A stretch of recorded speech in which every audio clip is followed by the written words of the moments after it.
a screenshot of one of the scenes. I know you're not lying, right? But guess who else seen him and wanted me to release him? Who?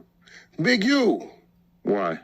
Because Lord London wasn't cooperating with him, and he felt like he had some leeway with the baby mama that's starring in the videos, right? Okay, so this is before her, right? He could manage her. No, this is with her. During his time with Lauren? Yeah, so he can manage her, get her out the way, release that.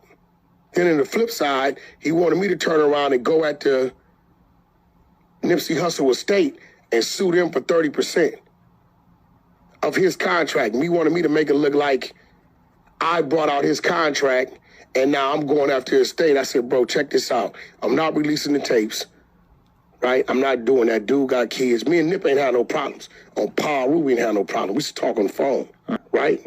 And you was just with this man every day in the studios and all this. Did you have this conversation about this 30% then? Don't wait till he die and then want to do that. Fuck that, I want. It's all on my phone. I dare him to get out of line.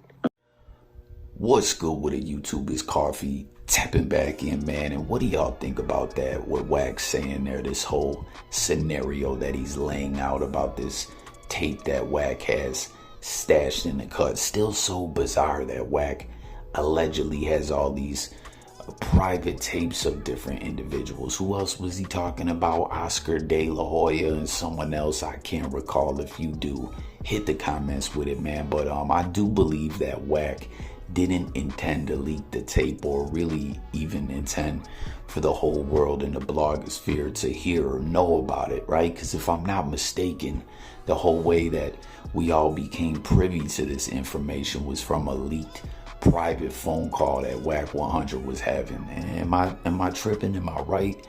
Is that the way it went down? You know, and that's not the first time that a private WACK100 phone conversation got out. There was other one leak. There was another time where one was gonna leak, and instead of the actual tape coming out, not tape, the phone conversation coming out, what WAC was talking about in it became a headline, and then he started responding to that.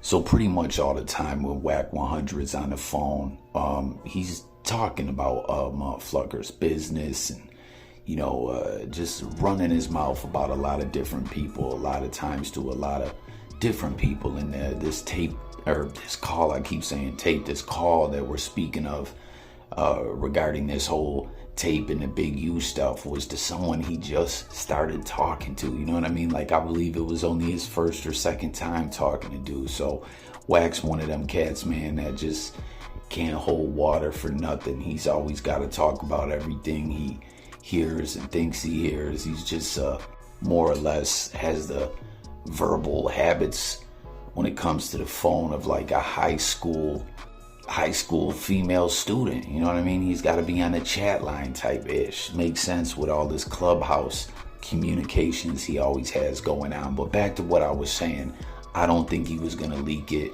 We were never even really supposed to hear of it. But as far as this whole scenario he's laying out, what do y'all think, man? I don't know. You know, we know WAC is just a major manipulator. He's always trying to run game and just always has to lay these scenarios out with the ish that he's talking about in such neat boxes. And look, this person did this, this, and that, and it's just like this. Believe exactly what I say. I'm WAC. I know it all. You know what I mean? I don't know if I'm really buying that. But the one part of it that sounds super fishy to me is him saying, I never had no problem with Nip. Me and him used to talk on the phone all the time. I mean, come on, man. We always heard the way WAC was always trying to run Nipsey Hussle's name into the mud and put him down, and he's not legendary and this, that, and the third. And I know every time that comes up, WAC tries to flip it into some other conversation about singles and record sales, and Atlantic wasn't doing the best with his career. Last time that I checked, should be sold this many units and this, that, and the third. And he means it from that aspect, looking at it as someone within the industry who manages artists and all that. It's like, stop it, man. You know what I'm saying? You're always trying to hate on the man and disrespect his memory and legacy, just like Tupac and even Afeni Shakur. Y'all remember WACK went as far as to call Afeni Shakur a bass-head, man. Like, just on some foul stuff. But back to what I was saying about Nip, he was always on that type of ish, disrespectful. And there was a post or something one time WACK put out or something where he was talking about how there was a situation where he bumped into Nipsey early on and they had words, and even though like Nip wasn't fucking with him, he somewhat respected the way he handled himself or something. You know, I don't know. To me, what I'm talking about is everything that we've seen regarding WACK100 and Nipsey Hussle and, you know, their interactions or a lack thereof interactions in the way WACK talks. It's clear to me Nip wasn't fucking with him, and you know, WACK has sometimes some type of bitterness towards Nipsey Hussle. Y'all let me know what you think. But hell of a scenario he was laying out there, right? That Big U wanted him to leak it so he could run this play and basically extort his way back into Nipsey Hussle's career and go at the estate and get 30% and all this. I don't know, man. I want to know what everyone thinks. But Big U has responded. You see these two comments here. The first one, he says, all of Nipsey Hussle's followers should get on your head for this bull you're posting. No, it's a lie. I'm just playing. Joke. So I don't know if you meant like everyone get on WACK's head. Oh, I'm just joking. Like he don't want to be tied to nothing happening to WACK, or I don't know. Let me know what y'all thought about that first one. But here's the second one, right, where he goes in a little deeper. He says, first, y'all hate Nipsey so much. Y'all keep putting this bull out on Hussle. I have never seen a tape of Nip doing anything but rap, nor have I spoken to Lauren London over a year before Nipsey's passing. This lame is sick. He and Nipsey have never spoken on the phone. Y'all silly for this, and I'm talking and outside. So he's outside, he's talking. It is what it is, right? And saying WACK's talking some fraudulent ish here, and that Nip and WACK did not speak on the phone. So y'all hear what Big U had to say again. Hit the comments with it. But this ish is just crazy, man. Like WACK talking about all these tapes, and then he'll make references to them and stuff, right? I think with the Nipsey tape that he's speaking of, he was descriptive about some things. So it's like he's got all these tapes of people, and apparently he's watching them and speaking about them like some kind of creepy voyeur. I don't know, man. Like, I can't call it, but this is crazy, man. You know, at the end of the day, that Nipsey Hussle, a definitely very legendary individual who passed way too soon.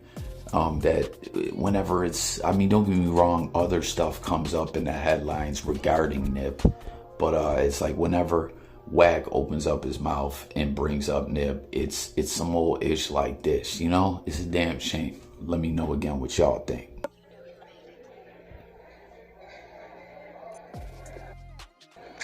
Don't nobody fucking move!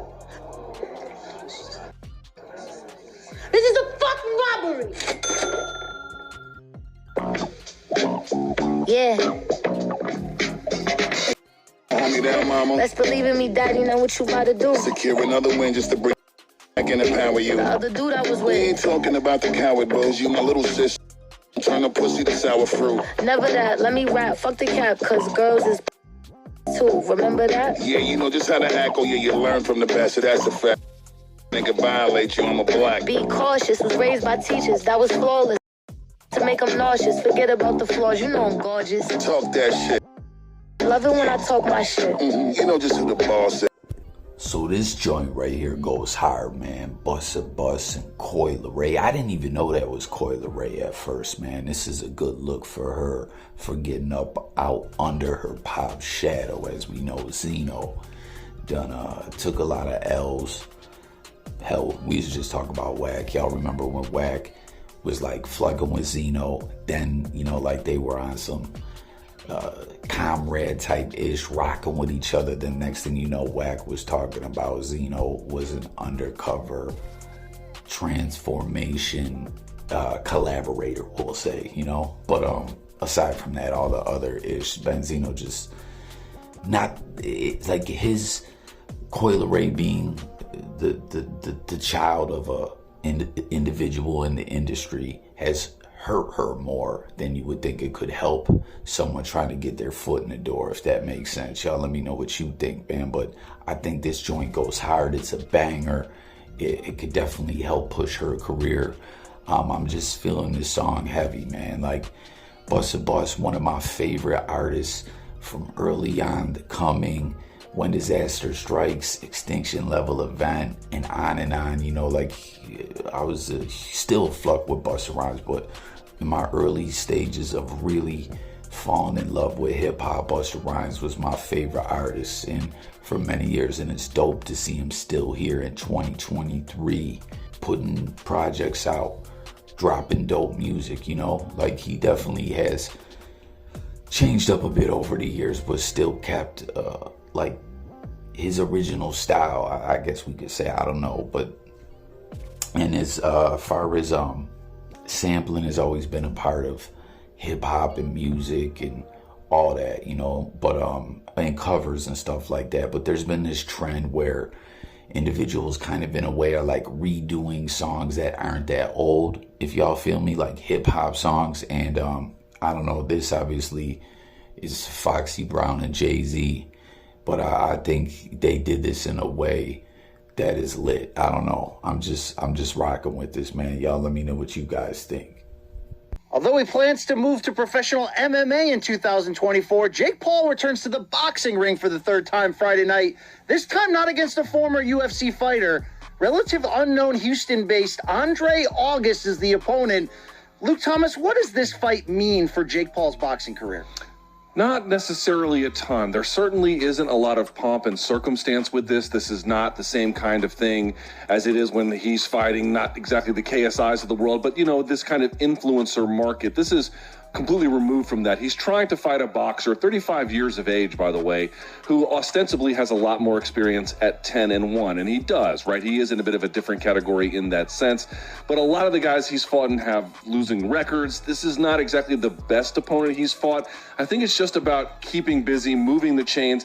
It probably has some business components to it as well, BC. So it's an interesting-ish kind of fight for Jake Paul, but nothing significant, nothing grand, and nothing in the broader scope of what he's trying all that important, unless, of course, ...